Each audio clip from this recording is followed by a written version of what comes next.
Fourth quarter about to get underway here at the Chase Fieldhouse in Wilmington, Delaware. Delaware Bluecoats Motor City Cruise here on a Sunday afternoon with Nick Stauskas, Dee Lynham, and Kayla Santiago on the sidelines. I'm Aaron Hook. Back here on Bluecoats TV, where Delaware has a 14-point advantage. The biggest lead of the game for the Bluecoats headed into the fourth here, 89-75. Coats have won their last 3 in a row, 14-6. They sit second best record in the G League, best in the East. Cruz here opening possession of this quarter, 5 to shoot. Simpson somehow slips away from some trouble out near the perimeter, works his way inside and gets fouled as he'll head to the line. Yeah, Kenny Lofton doesn't think he got him. Now he got him a little bit on the arm.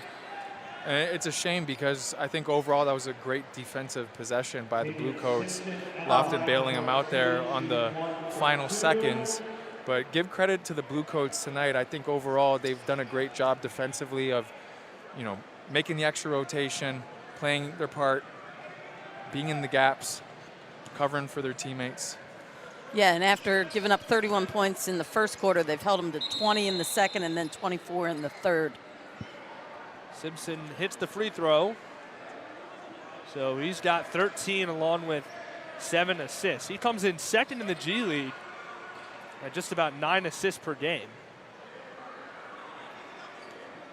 Bluecoats with Smith, Muhammad, McCaw, Lofton, and Brownridge to begin the fourth. Motor City with Simpson, Higgs, Peak, Roden, and Valdrin as there's Lofton slipping free inside. That was a great pass there, but also a good job by Lofton making himself available right in the front of the rim and able to just turn and score. Yeah, he didn't have to put it on the floor that time. Simpson again, pretty easy seems right now for Xavier Simpson, working his way inside for 2 more. Well, part of that is because Turquavion doesn't want to pick up that 5th personal foul. Smith playing with the 4 personals, like you said, D. Lofton off to McCaw, out to Brownridge, sidestep 3 ball, and another one for Jared Brownridge. But he can sell it because of the pump fake. And that all starts with Lofton attracting the double team, making the right pass out of it, and then the defense forced to rotate and overreact to the Brownridge pump fake. It's his 7th 3. He's 8 of 13 overall, and he's got 24 points. Higgs looking for the answer, connects. And again, Smith didn't want to get too close. You don't want to give him a reason to call you for that 5th personal. 94-82. Just under 2 gone by here in the final quarter of play as Smith elevates. No resistance there by the Motor City defense. The C's just parted and Smith able to get down the lane, finish with no contact. Foul away from the ball will go against Lofton, and that'll be his 3rd.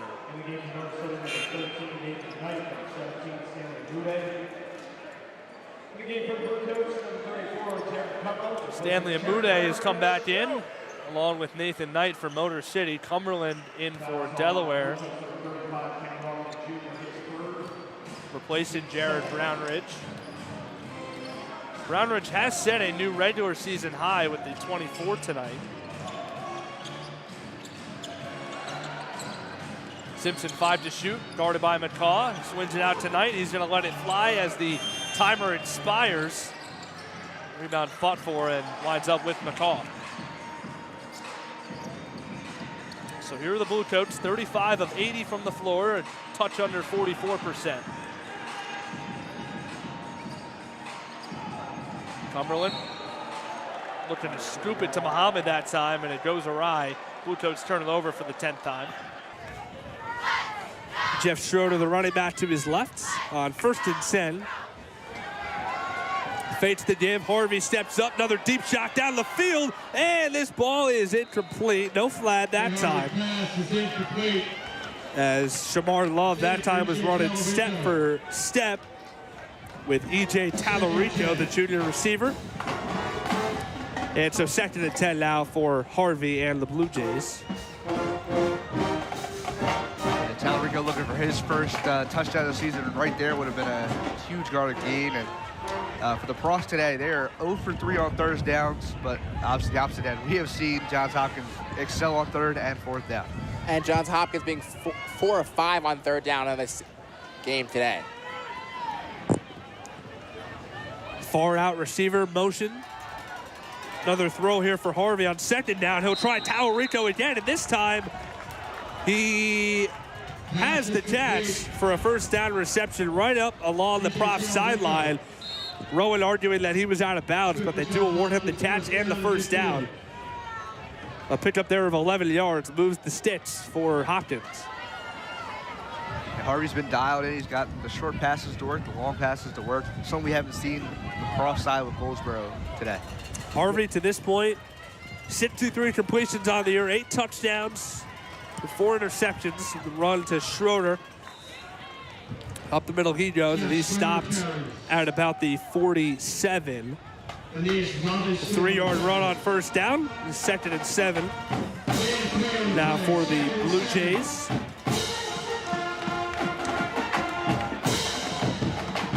They've ran the ball efficiently as well. Just about 6 yards per carry for Schroeder. He's gone 12 for 65 with that touchdown earlier. Harvey now out of the empty set, takes the snap, feels the pressure, gets hit as he throws. Ball is deflected away. Jason Blade stand up there to swat that ball away from intended receiver. It was again looking for Crotty. John Perez, the safety, was back there in the vicinity as well. And Blanks finally getting into the game earlier. He had the pivotal DPI penalty, would cost the Profs 15 yards and give the Blue Jays 15 yards on the play. But it's great to see Blanks knock down the pass, and it's third down for Blue Jays. See if the Profs get a third down stop.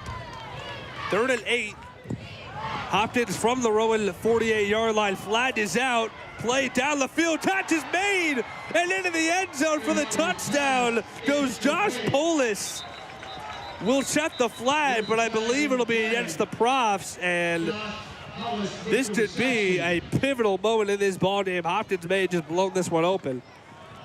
As the flag is against the Profs. Penalty declined, obviously, by Brent Chimera. And it is a touchdown reception. Harvey to Polis. Top of the order due up for the Blue Rocks here at the bottom of inning number 3. Wilmington with a 1-0 lead as Andrew Alvarez has retired 9 of the first 10 Crawdad batters he has faced. The Hickory Crawdads, the High A affiliate of the Texas Rangers. 2-0 to start the 2023 campaign, taking on the Blue Rocks here, who are the High A affiliate of the Washington Nationals. 3rd year that they are representing the Nats organization.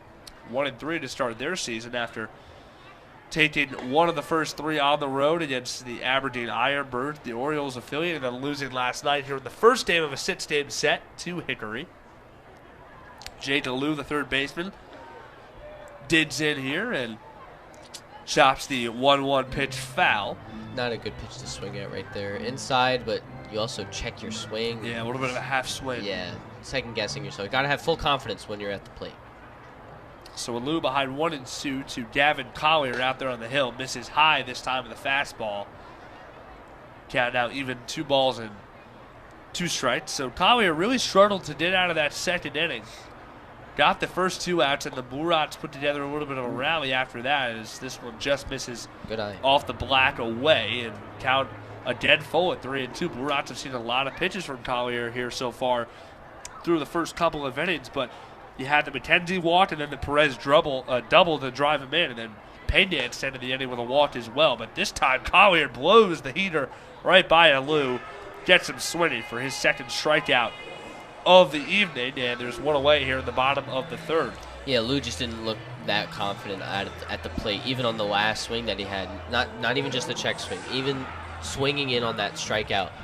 He just didn't look like he wanted to fully swing at that one either, and he just, once he swung through it, he was just like, okay. Now here's Jeremy De La Rosa now, and he cuts and misses at a fastball from Collier, who again, that's really the pitch he's gone to often here through these first 2 1/3 here.